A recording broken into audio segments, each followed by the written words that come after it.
Irmãos, bom dia. Graça e paz, tudo bem? Vamos nos colocar de pé e vamos orar? Felipe, tira um pouco para mim do áudio, por gentileza. Está sobrando um pouco. Ok. Vamos orar então, meus irmãos. Pai amado, nós queremos te agradecer e te engrandecer por este momento que o Senhor proporcionou para nós estarmos aqui reunidos nesta manhã, para os nossos serviços a ti, Senhor. E nós pedimos que o Senhor, por sua graça e por sua misericórdia, nos ajude a compreender aquilo que iremos abordar, Senhor. Nos oriente, nos direcione, Senhor, pelo seu Espírito. Edifica o seu povo, Senhor.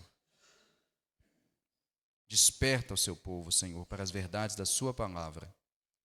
No nome de Jesus. Amém. Irmãos, nós estamos falando a respeito das seitas e heresias. Nós já passamos por várias seitas aqui. E a penúltima, que é essa que nós estamos falando, que é o neopentecostalismo. E nós teremos a última, onde nós teremos uma abordagem a respeito do catolicismo romano. E nós vamos ter essa abordagem na próxima semana. E nós estendemos aí, contando com hoje, 3 domingos falando do neopentecostalismo. No primeiro momento nós demos um panorama histórico. Na semana passada nós viemos refutando as principais crenças e doutrinas do neopentecostalismo, que é aquela ênfase nas curas, nos milagres, aquela ênfase na profecia, na revelação, no apostolado, aquela ênfase naquilo que nós chamamos de ideologia da prosperidade.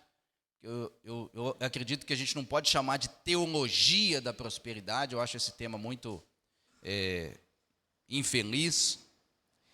E vocês viram que essa questão do neopentecostalismo ela é bastante extensa, né? E olha que nós estamos fazendo um pequeno recorte. Se a gente fosse abordar aqui o neopentecostalismo de uma maneira bem ampla, talvez a gente demoraria aí meses para a gente mergulhar no detalhe, né? E hoje nós vamos trazer aqui o 4º ponto de refutação de uma outra ênfase muito comum dentro do ambiente neopentecostal, que é a tão falada batalha espiritual. Batalha espiritual. Esse é um ponto bem interessante.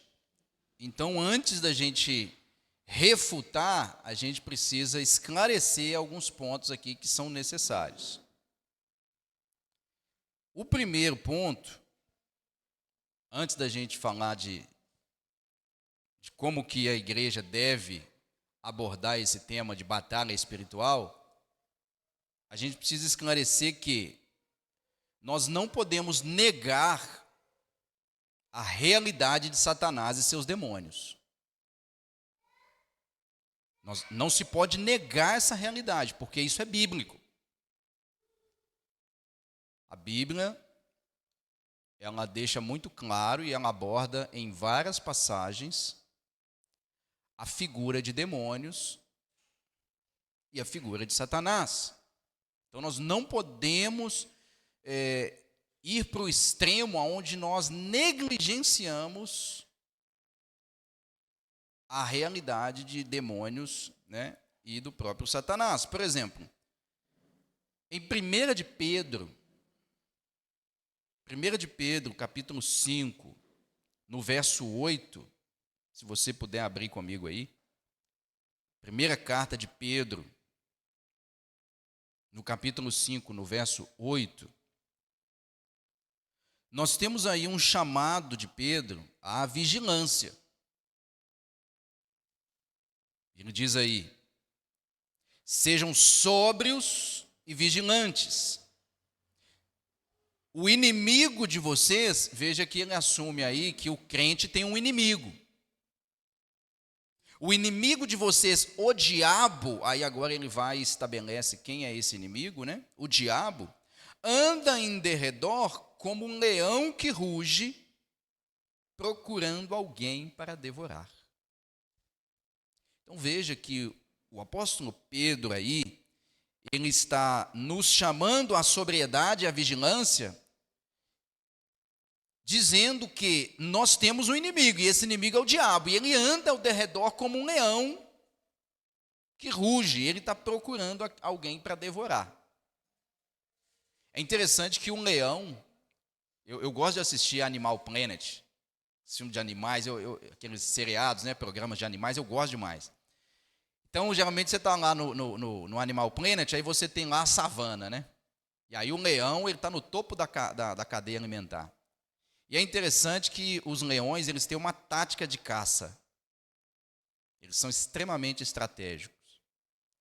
E a estratégia dos leões é isolar a presa. Então você vê lá no Animal Planet, ou no Discovery, ou no Nat Geo, os leões saem para caçar. Então tem lá o bando de gnu, ou um bando de qualquer animal ali. O que eles fazem? Eles ficam à espreita observando. Na hora que eles percebem que tem um na manada que está descuidado, que está ali, viajando, não, igreja para quê? Comunhão para quê? Irmãos para quê? Aí eles começam a se posicionar. E aí alguns têm o papel de rugir para assustar, enquanto outros têm o papel de dar o bote. Essa é a estratégia dos leões. E aqui, Satanás é comparado com o leão. Ele não é um leão, ok? O leão é Jesus Cristo. Mas ele age como um leão. Ele é sorrateiro, ele é estratégico. Ele está doidinho caçando alguém que está aí caminhando sozinho, solitário, para ó. Então essa é uma realidade. Nós não podemos negar a realidade de Satanás e seus demônios. Lá em Efésios, capítulo 6, vai lá agora comigo em Efésios 6:12. Efésios 6:12. O apóstolo Paulo diz aí: porque a nossa luta não é contra carne e sangue. Ou seja, a luta do crente não é contra as pessoas, ok? Embora tem muito crente que pensa isso. Tem muito crente que pensa que o inimigo dele é o outro irmão, ou a outra irmã. Tem crente que pensa isso. Mas a Bíblia diz muito claro, o apóstolo Paulo está dizendo, a nossa luta não é contra carne e sangue. A luta do crente não é contra pessoas. Mas é contra quem? Ele diz aí, mas contra os principados e potestades, que são palavras utilizadas nas Escrituras para se referir aos demônios. Aos principados, é contra os principados e potestades, contra os dominadores deste mundo tenebroso, contra as forças espirituais do mal. Olha aí. A Bíblia fala que existem forças espirituais do mal, existem demônios, existe o diabo. Ok? Então nós não podemos, o primeiro ponto para a gente entender a questão da batalha espiritual é que, precisamos esclarecer, não se pode negligenciar a existência de Satanás, dos demônios e da realidade que eles operam contra a igreja e contra o crente. Esse é o primeiro esclarecimento. O segundo esclarecimento, que é muito importante, assim como o primeiro, é nós entendermos que o diabo, embora ele exista, juntamente com seus demônios, o diabo não é um deus do mal. A gente precisa esclarecer muito isso. O diabo não é um deus do mal lutando contra o Deus do bem. O que eu quero dizer aqui?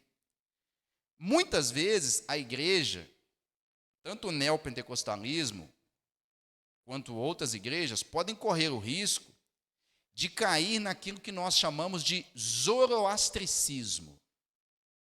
O zoroastricismo era uma religião babilônica que cria que existe um dualismo entre a divindade. No sentido de que existe um Deus mesmo, um Deus todo-poderoso, onisciente, onipresente e absoluto, que é o Deus do mal. E existe o Deus, que é também Deus absoluto, pleno de divindade, onisciente e onipotente, porém é o Deus do bem. E esses dois seres divinos, que ambos são deuses, eles estão guerreando entre si. O Deus do bem vai lá e faz o seguinte: abraça uma pessoa.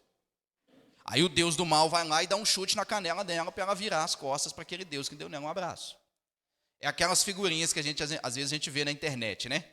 O Deus do bem tá, não, perdoa, perdoa. O Deus do mal tá assim, não, destrói, destrói, destrói.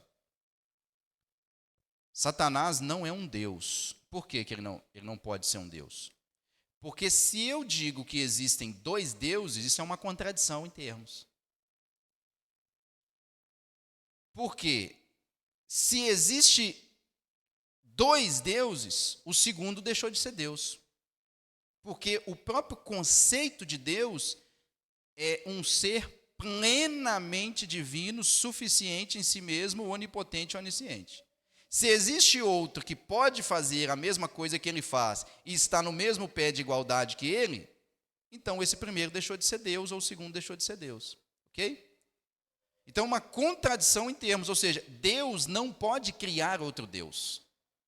Porque, por definição, se Deus cria outro Deus, aquele outro Deus deixou de ser Deus. Por quê? Porque ele foi um ser criado. E Deus não é um ser criado. Então, a gente precisa esclarecer que Satanás não é um Deus do mal. Satanás é um ser criado por Deus, pelo Deus bíblico, que se rebelou contra Deus e caiu. Portanto, Satanás é uma criatura em estado de queda, assim como nós.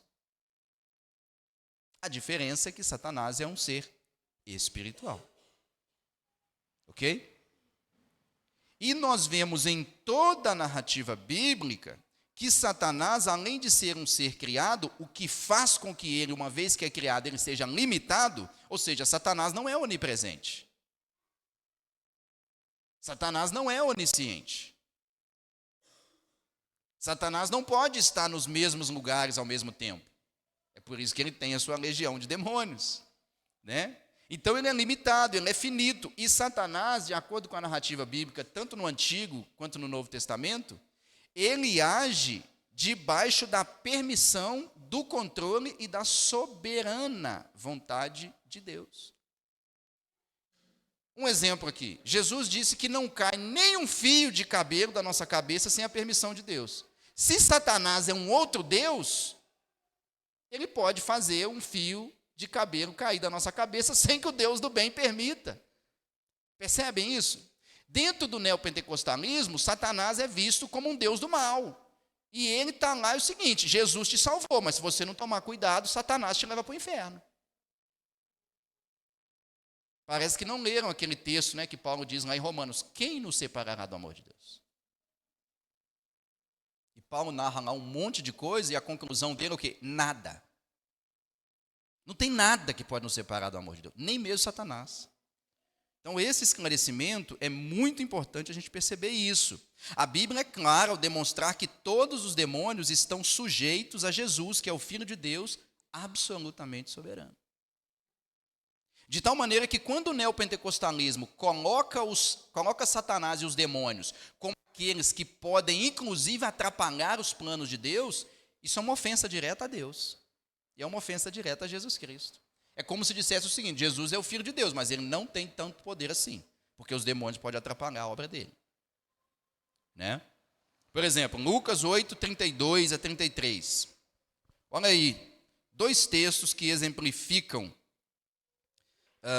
que Jesus é absolutamente soberano até mesmo sobre os demônios. Lucas 8, 32 a 33 diz assim.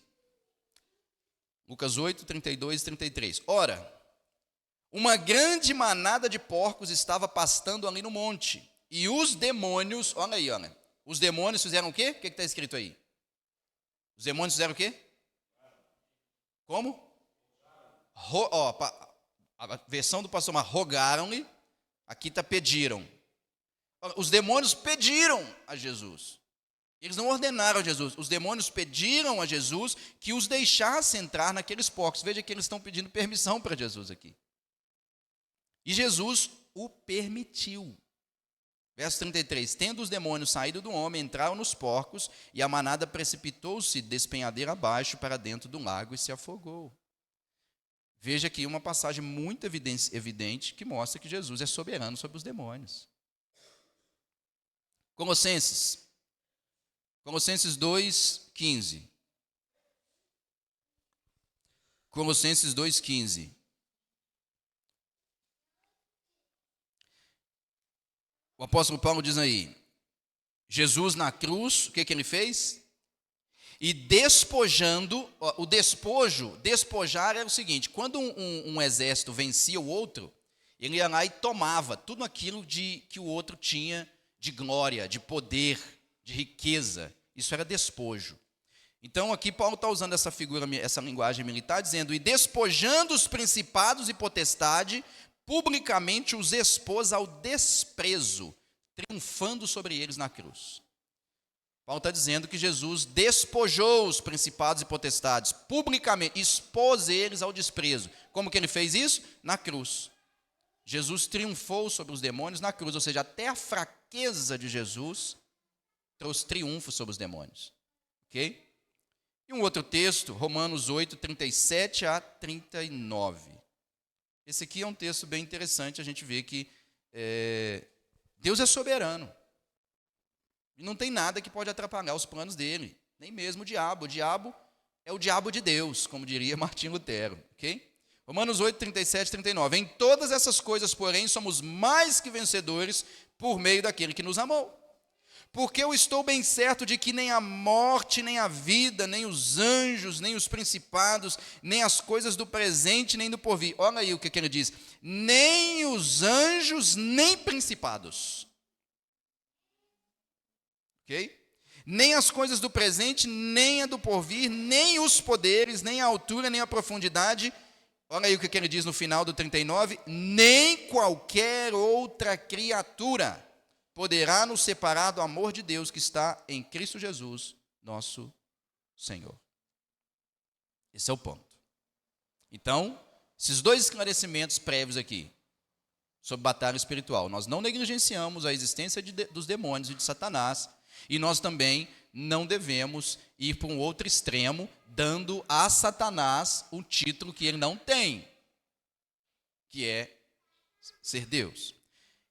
Então nós assumimos então que existe a realidade da batalha espiritual. Agora, como que o crente enfrenta a batalha espiritual? E aí eu quero agora oferecer para vocês 4 princípios aqui básicos e práticos sobre batalha espiritual que refutam o modelo de batalha espiritual que o neopentecostalismo oferece. Primeira coisa, como que o crente enfrenta? Primeiro, ele enfrenta a batalha espiritual ao se revestir do poder de Deus. Poder esse que está disponível em Jesus Cristo por meio da fé nele como o único e suficiente Salvador. Existe uma guerra espiritual? Existe. Como que o crente está nela? Primeiro, ele busca poder em Deus, e esse poder está disponível em Cristo. Vai comigo lá em Efésios 6:10. Efésios 6:10.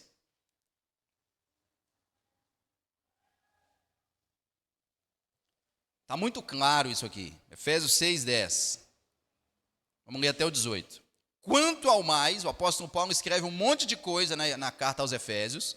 Aí na hora que ele chega lá no finalzinho, ele vai e lasca um quanto ao mais. Ou seja, quanto ao resto, aquilo que eu não falei aqui, quanto ao mais, sejam fortalecidos no Senhor e na força do seu poder. Então a força, o crente busca poder e força para resistir às investidas de Satanás e seus demônios, como? No Senhor. A fonte do poder vem de Deus. Eu não tenho nada, eu não tenho poder em mim. Jesus mesmo disse, eu sou a videira, vós os ramos. Sem mim, nada podeis fazer. Então o poder tem que ser buscado em Deus, a força vem de Deus. Aí agora ele vai dizer, como que eu me aproprio desse poder, dessa força? E vejam que interessante, que Paulo não vai dizer que é declarando, fazendo exorcismos. Como que eu me aproprio dessa força e desse poder que já está disponível em Deus? A partir do verso 11 ele diz isso. Vistam-se com toda a armadura de Deus para poder ficar firmes contra as ciladas do diabo. Então veja, Paulo diz, se fortaleçam no Senhor e na força do seu poder. Como que eu faço isso, Paulo? Eu me revisto da armadura de Deus. Mas que armadura é essa? Como que eu faço para me revestir dessa armadura? Por que eu tenho que buscar o poder de Deus, Paulo? E tenho que me revestir da armadura de Deus? Verso 12. Porque a nossa luta não é contra a carne e sangue, como nós lemos aqui, mas contra os principados e potestades, contra os dominadores desse mundo tenebroso, contra as forças espirituais do mal nas regiões celestiais. Ok? Por que eu tenho que me revestir de algo que vem de Deus? Porque o meu inimigo não é físico, meu inimigo é espiritual. Então eu preciso me revestir de algo que é espiritual. E o que é espiritual aqui? A armadura que Deus nos concede. E como que essa armadura se desenvolve? Como que eu tomo posse dela? A partir do verso 13 ele diz, por isso peguem toda a armadura de Deus para que vocês possam resistir no dia mau e depois de terem vencido tudo, permanecerem inabaláveis. Veja que tem uma promessa aí, se você tem a armadura de Deus, você vence tudo. Espiritualmente falando, ok? Aí agora sim, verso 14, portanto fiquem firmes, primeira parte da armadura, cingindo-vos com a verdade e vestindo a couraça da justiça. A justiça aqui é a justiça de Cristo. O crente está vestido não da justiça própria, mas da justiça de Cristo. De tal maneira que quando Satanás que vem acusar o crente pode agora, pela fé em Cristo, dizer, peraí, não há mais acusação para os que estão em Cristo. Porque um dos papéis do diabo é acusar. Se o crente está revestido da justiça de Cristo e não da sua própria, ele pode bater o pé e ficar tranquilo, Satanás pode acusar ele. E a única resposta que ele vai ter é o seguinte, Cristo morreu por mim. Pronto. Né? Cingindo com a verdade aí é a verdade da palavra. Você está firmado na palavra. Ok? 15. Tenha os pés calçados com a preparação do Evangelho da Paz. Alguns aqui dizem que esse calçado da preparação do Evangelho da Paz pode ser que o crente está revestido do poder de testemunhar, de proclamar o Evangelho, de evangelizar, de andar por aí anunciando as boas novas que traz a paz. Pode ser. Mas também pode ser o quê? Que o crente agora anda em paz com Deus. Ele não está mais numa relação de inimizade, de tal maneira que quando Satanás vem para acusar o crente já pode dizer, olha, justificados, pois, mediante a fé, por meio de Jesus Cristo, temos paz com Deus. Entende? Então o crente está em paz com Deus. Então, você está em paz com Deus, cara, tranquilo. 16, segurando sempre o escudo da fé. O crente vence as investidas de Satanás andando pela fé e não pelas obras. Ele crê, né? E esse escudo da fé, ele diz aí, com o qual poderão apagar todos os dardos inflamados do maligno. Ou seja, a fé é o escudo que protege o crente contra as investidas. O crente anda pela fé. A fé de que nada vai acontecer com ele? Não. A fé de que, se acontecer algo ou se não acontecer algo, Deus está com ele. E não importa as investidas de Satanás contra ele. Ele permanece crendo, assim como Jó. De quê? Deus deu, Deus tomou. Bendito seja o nome do Senhor. Esse escudo é poderoso demais, porque dentro do neopentecostalismo, a fé ela só é verdadeira fé quando o diabo não te toca. dentro da Escritura, a fé é verdadeira fé, até mesmo quando o diabo te toca, sob permissão de Deus. E você ainda tendo tudo destruído, você ainda consegue dizer o quê? Bendito seja o nome do Senhor. Percebe? Esse é o escudo da fé. 17, usem também o capacete da salvação. Ou seja, você está convicto. O capacete é aquilo que guarda a mente. Você está convicto nas verdades das Escrituras. Você está convicto que Deus fez uma obra em Jesus Cristo e que Ele te chamou pela fé, que Ele te escolheu, que Ele te chamou, que Ele te justificou, que Ele te glorificou. Você está convicto nisso. Então, a batalha na mente, a dúvida que o diabo começa a lançar sobre você, ora, pelo capacete da salvação, você fala, não, peraí, mas eu estou salvo. Cristo morreu por mim de uma vez por todas. Ele foi o cordeiro sacrificado de uma vez por todas. Não tem essa de bem me quer, mal me quer, bem me quer, mal me quer, bem me quer, mal me quer. Não. Eu estou dando umas escorregadas ainda, mas Cristo morreu por mim. As escorregadas que eu dei no passado, Cristo morreu por elas. As que eu estou dando no presente, Cristo morreu por elas. Até as que eu darei no futuro, Cristo já morreu por elas. Então, peraí, diabo, sai fora. Né? E ele diz aí, a espada do Espírito, que é a palavra de Deus.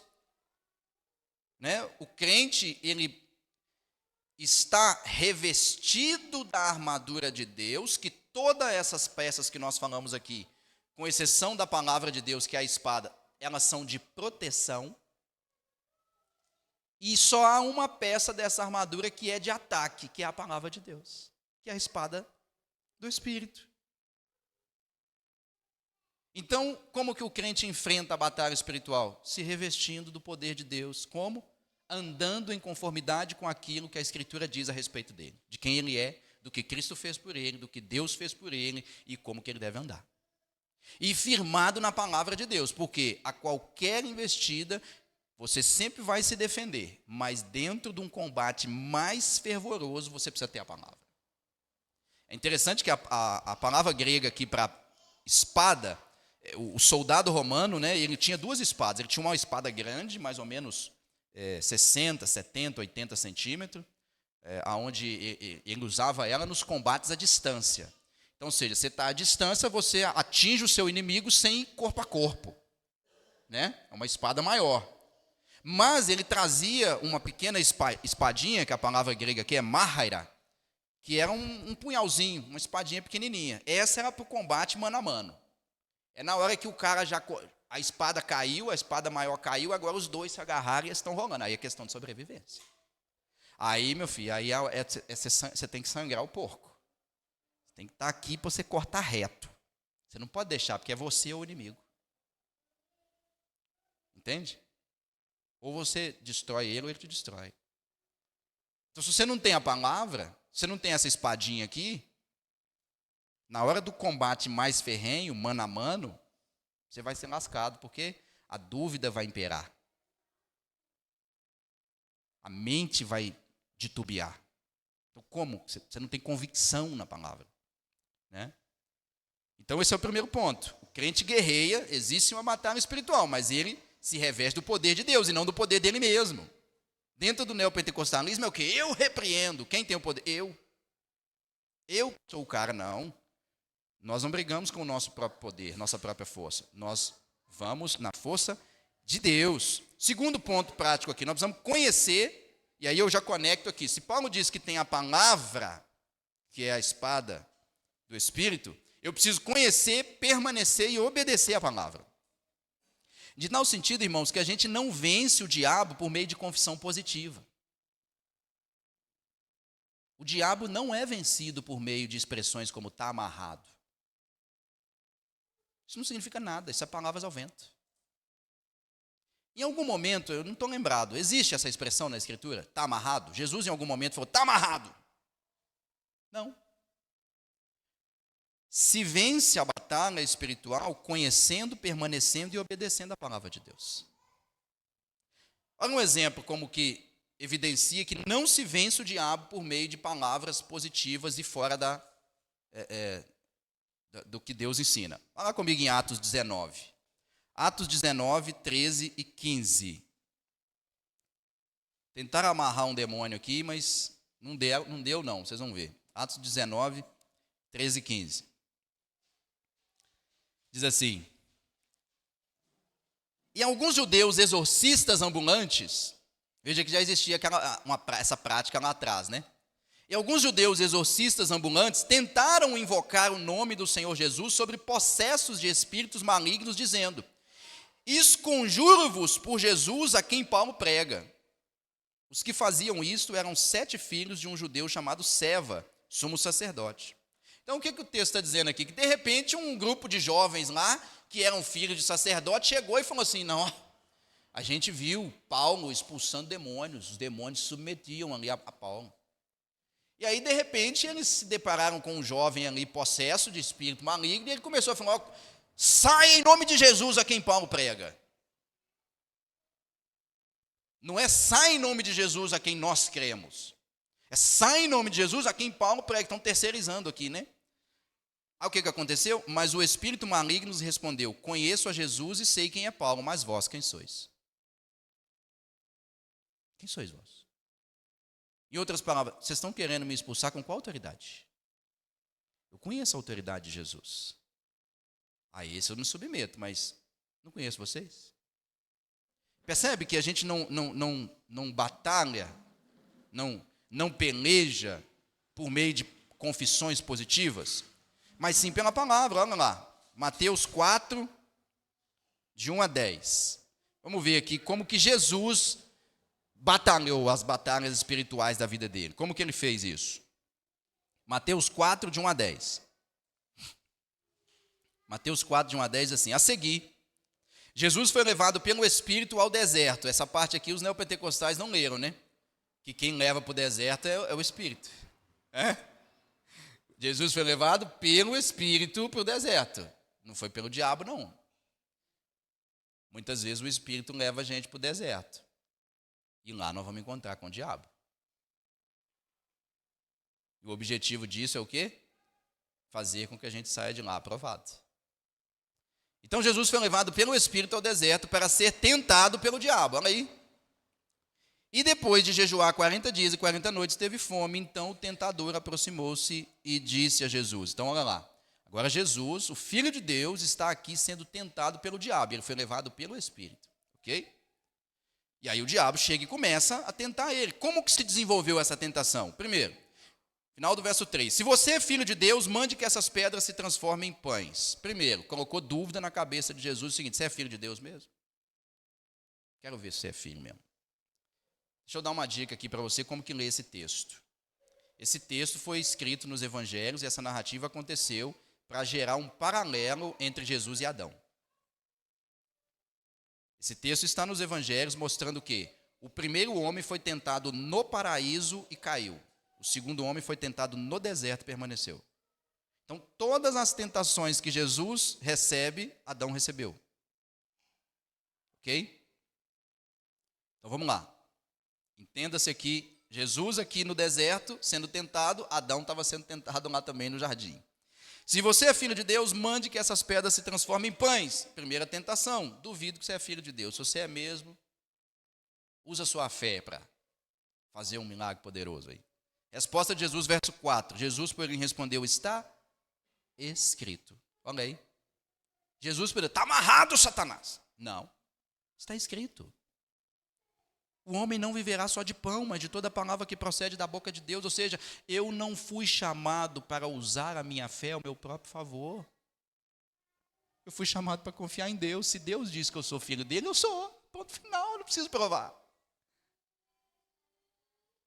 Verso 5. Então o diabo levou Jesus à cidade santa, colocou-o sobre o pináculo do templo e disse: se você é filho de Deus, jogue-se daqui, porque está escrito. Aí Satanás fala assim: você vai me resistir pela palavra? Então eu vou te dar uma aula de palavra, vou te ensinar a Bíblia.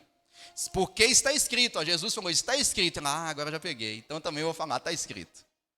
Aos seus anjos ele dará ordem ao seu respeito, e eles sustentarão nas suas mãos, para que você não tropece em alguma pedra. Está citando o Salmo 91. Espera aí, você está falando então que você usa a palavra? Então vou usar a palavra. Deus não falou que aqueles que confiam nele podem ser lançados em lugares mais altos e ele não vai deixar que nada aconteça? Verso 7, Jesus respondeu: também está escrito: não ponha à prova o Senhor seu Deus. Ou seja, eu não ando, Satanás, questionando a palavra de Deus. Eu ando obedecendo ela. Eu não ando questionando ela. Eu não ando usando ela a meu bel prazer para construir o meu império. Eu ando me sujeitando a ela. Verso 8. O diabo ainda levou Jesus a um monte alto, mostrou-lhe todos os reinos do mundo e a glória deles e disse: tudo isso lhe darei se prostrado você me adorar. Verso 10. Então Jesus lhe ordenou: vá embora, Satanás, porque está escrito: adore o Senhor seu Deus e somente a ele preste culto. 3 tentações, 3 respostas. Está escrito, está escrito, está escrito. A gente batalha, irmãos, através da Escritura. Permanecendo, obedecendo, conhecendo a Escritura. Em Tiago 4, versículo 7, olha o que diz Tiago 4, 7. 2 mandamentos é dado aí nesse versículo.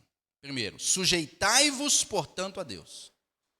O primeiro mandamento é sujeitar-se a Deus. O verbo sujeitar aí é o mesmo verbo utilizado para quando Paulo fala: esposas, sejam submissas aos seus maridos. A ideia é se colocar debaixo de autoridade de alguém. Então aqui Tiago dá uma ordem: sujeitai-vos, portanto, a Deus. A Deus o crente se sujeita, se submete. Mas resistir ao diabo e ele fugirá de vós. O segundo mandamento é resistir. Sujeite-se a Deus, o primeiro mandamento. O segundo mandamento, resiste ao diabo. Pastor, como que eu resisto ao diabo? Se sujeitando a Deus. Está implícito no texto. Não é nada místico. Não é nada: Satanás, eu agora vou resistir a você, e você jamais vai poder contra mim. Eu resistirei. Não é isso que o texto está dizendo. O texto está dizendo o seguinte: você se sujeita a Deus, e ao fazer isso, você resiste ao diabo. Está ligado. À medida que eu me sujeito a Deus, eu resisto ao diabo. O apóstolo Pedro dá a mesma ideia. Lá num texto que nós lemos, porém nós não lemos o texto todo, em 1 de Pedro 5, de 8 a 9, ele diz: sede sóbrios e vigilantes. O diabo, vosso adversário, anda em derredor como um leão que ruge, procurando alguém para devorar. Qual que é a instrução de Pedro? Ele primeiro diz, chama a sobriedade e a vigilância. Vem cá, sejam sóbrios e vigilantes. Por quê? Porque o inimigo de vós, o diabo, está como um leão aí fora e ele está doido para tragar alguém. O que nós devemos fazer, Pedro? E ele diz: resistir-lhe firmes na fé. Resista. Como que você resiste? Sendo forte? Não, se sujeitando a Deus. Significa que a coisa mais sábia que o crente faz quando ele estiver sofrendo um ataque do capeta é se lançar nos braços de Deus. É começar a ler a Bíblia, é começar a orar, é começar a clamar ao Senhor. É isso que ele faz. Ele não fica parado esperando: então tá bom. Não. Esse é o segundo ponto. O terceiro ponto é saber que em Cristo todas as maldições foram vencidas. Uma das coisas que acontece muito no neopentecostalismo é a tal da maldição hereditária. É o diabo porque seu pai pecou. Isso é porque há 10 gerações atrás, seu tataravô era macumbeiro. Aí agora você está pagando porque ele era macumbeiro. Então tem uma maldição lá de trás que está te acompanhando. Então você precisa dar um jeito e fazer essa campanha para que essa maldição seja quebrada. Irmãos, isso é uma ofensa contra a obra de Cristo. Dizer que eu estou sofrendo por causa de uma maldição hereditária é dizer que a morte de Cristo na cruz não foi suficiente para me livrar de todas as maldições. Até mesmo no Antigo Testamento, essa ideia de maldição hereditária já não existe. Lá em Ezequiel, capítulo 18, verso de 1 a 4, diz assim: a palavra do Senhor veio a mim dizendo: o que vocês querem dizer? Vocês que ficam repetindo esse provérbio a respeito da terra de Israel: os pais comeram uvas verdes e os dentes dos filhos é que se embotaram? Tão certo como eu vivo, diz o Senhor Deus, vocês nunca mais repetirão esse provérbio em Israel. Eis que todas as pessoas são minhas, assim como a pessoa do pai, também a pessoa do filho é minha. A pessoa que pecar, essa morrerá. O povo de Israel estava dizendo o seguinte: sabe por que nós estamos no cativeiro babilônico? Porque os nossos pais pecaram. Aí eles estavam dizendo um provérbio: os pais comeram uvas verdes e o dente dos filhos que ficam manchados. Ou seja, peraí, Deus, como é que você está cobrando a gente um pecado que era dos nossos pais? E Deus fala: a alma que pecar, essa morrerá. Cada um paga pelo seu próprio pecado. O sujeito pode ter tido tataravô e todos os seus antepassados, macumbeiro, satanista, filho do capeta. A partir do momento que ele crê em Jesus Cristo, acabou. Acabou. Não existe mais. Porque a alma que pecar, essa morrerá. Agora, se ele continuar andando no caminho dos seus antepassados, aí ele está contra a palavra de Deus. Então, ele está entregue nas mãos de Satanás. Então, não é maldição hereditária. É que ele está fora de Deus. E fora de Deus, tudo que é maldição. Então, a gente precisa entender isso. Cristo já venceu todas as coisas.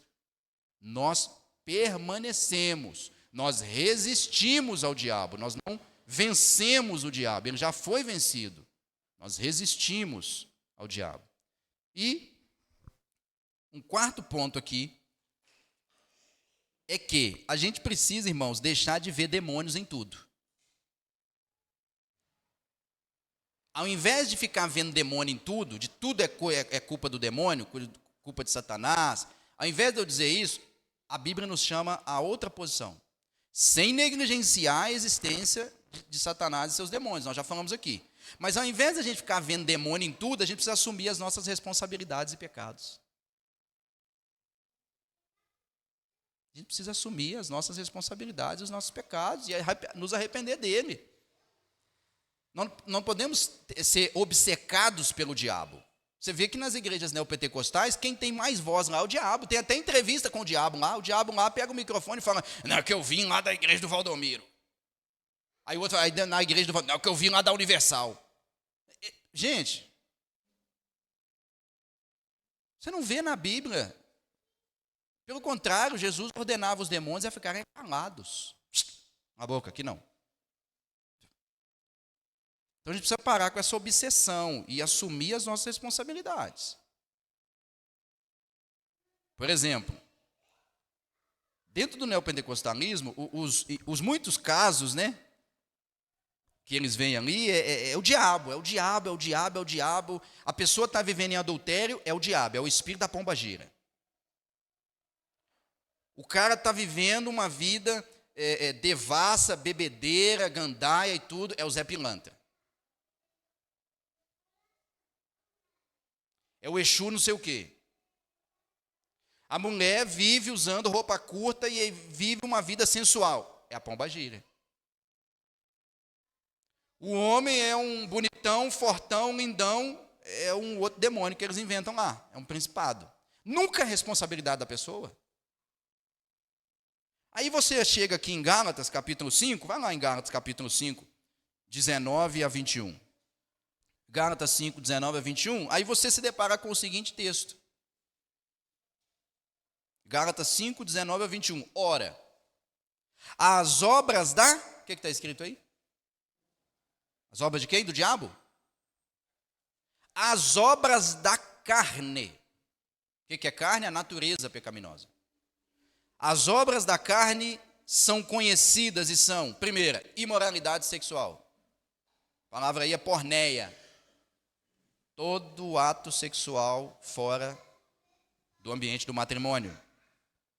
Imoralidade sexual, impureza, libertinagem, idolatria, feitiçaria, inimizade, rixa, ciúmes, iras, discórdias, divisões, facções, invejas, bebedeiras, orgias e coisas semelhantes a esta. Paulo fala assim, não tem nem espaço. Se eu continuar citando aqui as obras da carne, vai dar uma carta inteira.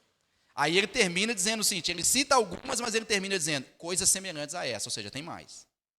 Só que ele diz, são obras da carne, não é do diabo, não. A imoralidade sexual é carne. A fornicação, o adultério, a prostituição é carne. A impureza é carne, a libertinagem é carne, a idolatria é carne, feitiçaria é carne, inimizade. Rixas é carne. De onde vem As divisões que há entre vós, não é por causa das paixões que militam em vossos próprios membros? Peraí, mas de onde vem? Satanás então está dentro da igreja jogando irmão contra irmão? Não é carne. É carne. Ciúmes, iras, discórdias, divisões, facções, inveja, bebedeira, orgias. É carne. Aí ele diz, declaro a vocês como antes já os preveni, que os que praticam tais coisas não herdarão o reino de Deus. Se fosse o diabo, ele tinha que chegar e falar assim, ó, eu vos digo que vocês serão perdoados, porque foi o diabo, né? Foi o diabo, né? Diabo, né, Eva? Você não tem culpa, não, coitadinha de você, né? A serpente chegou, te seduziu. A sua mãozinha, aí você caiu, né, Eva? Eu te entendo, Eva, vou te perdoar. Não. Deus chegou e falou, todo mundo aqui é culpado. A serpente teve a parte dela, vai comer pó e vai rastejar. Eva, você teve a sua parte, você também vai pagar pelo seu erro. Adão, você também teve a sua parte, você também vai pagar pelo seu erro. Por quê? Porque a alma que pecar, essa morrerá, gente. Agora, nesse sentido de que a gente tem que parar de ver demônio em tudo e buscar assumir as nossas responsabilidades e arrependimento dos nossos pecados, é que se a carne produz todas essas coisas, o Espírito produz outra coisa, a partir do arrependimento. Mas o fruto do Espírito, o mesmo texto, Paulo diz, mas o fruto do Espírito é amor, alegria, paz, longanimidade, benignidade, bondade, fidelidade, mansidão, domínio próprio. Contra essas coisas não há lei. Contra essas coisas não há lei. Alguém aqui um dia, você acha que vai chegar e falar assim, ó, tá preso, mão na parede aí. Aí o Zé Carlos encosta lá, aí, foi, senhor, não, você está preso, por quê? Porque você está amando demais a sua esposa como Cristo ama a igreja. Contra essas coisas não há lei. Percebe? Então a gente precisa aprender a assumir as nossas responsabilidades. Eu quero fechar aqui, irmãos, com duas palavras finais. Primeiro, que na verdade são dois esclarecimentos. Primeiro, é sobre possessão demoníaca. O diabo ou um demônio pode possuir alguém? Pode. Está escrito na Bíblia. Está lá. O Novo Testamento está cheio de narrativas de possessão demoníaca. Só que a gente precisa entender o seguinte, que um crente jamais pode ser possuído por um demônio. Nós não vamos encontrar nenhuma passagem na Escritura onde um crente foi possuído por um demônio. Pastor, calma lá. Judas era apóstolo e Satanás nele. Judas era crente? Era crente, Judas?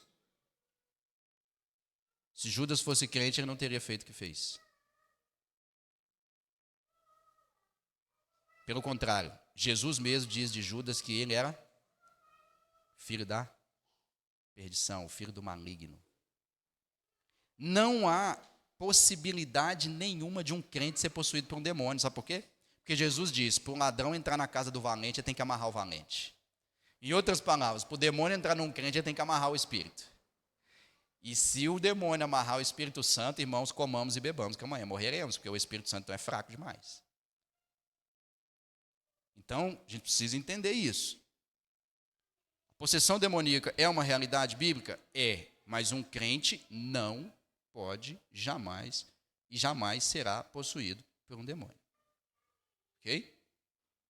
Esse é um ponto que precisa ficar claro aqui. E um último ponto aqui, que é um esclarecimento, é que existe agora o novo neopentecostalismo. Que eu nem sei mais como pode ser chamado. Que o neopentecostalismo já é um novo pentecostalismo, né? Diferente do pentecostalismo.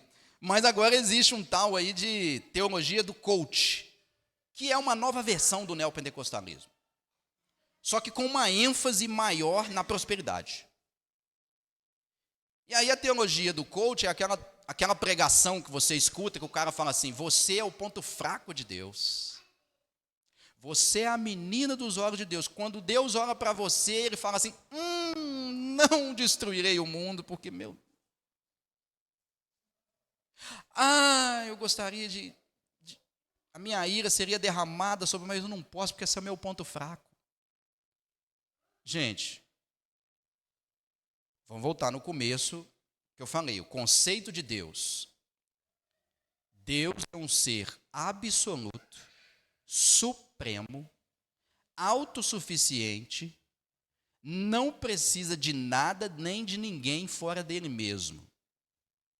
Ele está na eternidade, vivendo ele, Pai, Filho e Espírito Santo, né? Trindade, Pai, Filho e Espírito Santo, satisfeitos em si mesmos, plenos em si mesmos, sem precisar de nada. Se eu digo que eu sou o ponto fraco de Deus, eu disse que Deus tem um ponto fraco. Se Deus tem um ponto fraco, ele não serve para ser Deus. Porque um Deus que tem ponto fraco não pode fazer aquilo que ele deseja. Por quê? Porque a qualquer momento eu, que sou o ponto fraco dele, posso atrapalhar os planos eternos dele. Então, aquele tipo de pregação onde você vai ser o seguinte, olha, Deus te criou para ser cabeça e não cauda. Deus te criou para emprestar e não para pegar emprestado. Espera aí, mas e quem pegou emprestado? Então não é de Deus? Foi criado pelo diabo? Olha, tudo que você precisa fazer para você prosperar é estabelecer os passos corretos. Então, aqueles livros, 3 passos para adquirir riqueza, 4 princípios bíblicos para a glória e a prosperidade. Empreendendo com Jesus. Salomão, o homem mais rico do mundo. São essas ideias. Determina, mentaliza, e vai acontecer. Pensa positivo que vai dar certo. Se a sua empresa está quebrando, tenha fé. Use a fé ao favor que seu negócio vai dar certo. É o coach. Tem 3 coisinhas que essa teologia do coach, ela se resume. Primeiro, ela é humanista. O que é humanismo? O humanismo. A filosofia do humanismo é o seguinte: sou eu que resolvo. É o ser humano que resolve. Não preciso de Deus. Não preciso de nada fora. Eu sou suficiente. Eu posso ser quem eu quiser. Eu posso chegar aonde eu quiser. Isso é humanismo. Então, a teologia do coach, que é uma substituta da teologia ou da ideologia da prosperidade, ela é humanista. Por quê? Porque ela coloca o homem no centro. Quem define agora é o homem. Segundo ponto, a teologia do coach ela é materialista. Por quê? Porque ela quer coisas materiais, prosperidade. Eu quero é dinheiro, Deus. Eu quero uma vida melhor que agora. Eu quero uma casa melhor. Eu quero um emprego melhor. Eu quero que a minha empresa vá bem. É isso que eu quero. Então, ela é humanista e materialista. E, como consequência, uma vez que ela é humanista e materialista, ela é anticristã. Ela é anticristã. Por quê? Porque a Bíblia ensina que o homem não é nada. Como eu disse, Jesus disse, eu sou a videira, vós os ramos. Sem mim, nada podeis fazer. O homem não é o ponto fraco de Deus. Pelo contrário, o homem está morto em seus delitos e pecados, debaixo da ira de Deus e filhos da ira por natureza.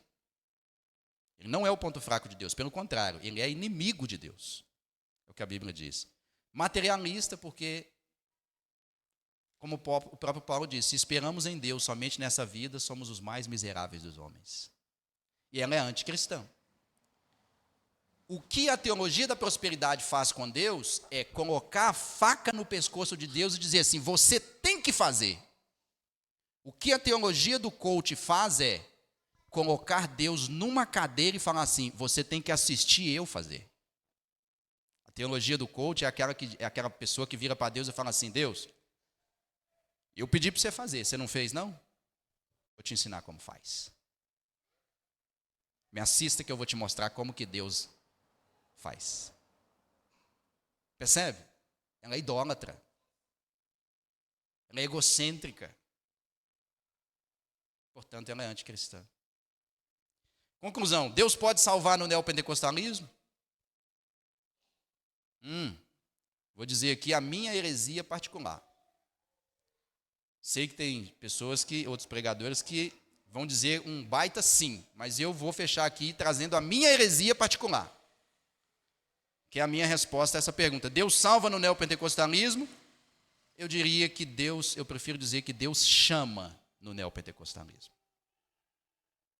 Deus chama no neopentecostalismo. O que eu estou querendo dizer com isso? Que Deus pode começar uma obra lá.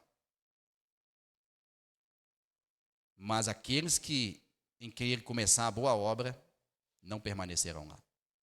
Por quê? Porque tudo que tem lá é antibíblico, anticristão e herege até o osso. Deus chama lá, mas não permanece lá. Esse é o ponto.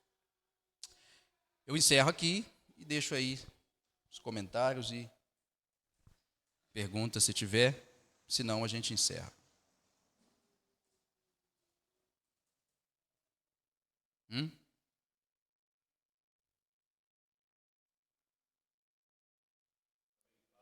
Foi claro, né?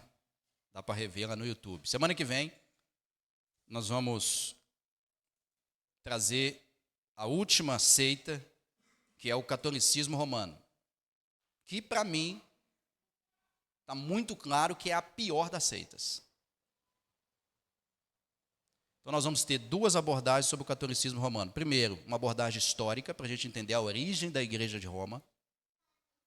E depois nós vamos ter uma refutação dos dogmas. O que é um dogma, pastor? Dogma é aquilo que a Igreja Católica oferece que o católico deve crer como verdade absoluta. Ele tem que ter fé, isso é um dogma. Ele tem que acreditar. Se ele se diz católico, ele tem que acreditar naquilo. Então, nós vamos ter dois momentos, um momento histórico e um momento depois de refutação dessas doutrinas. Amém?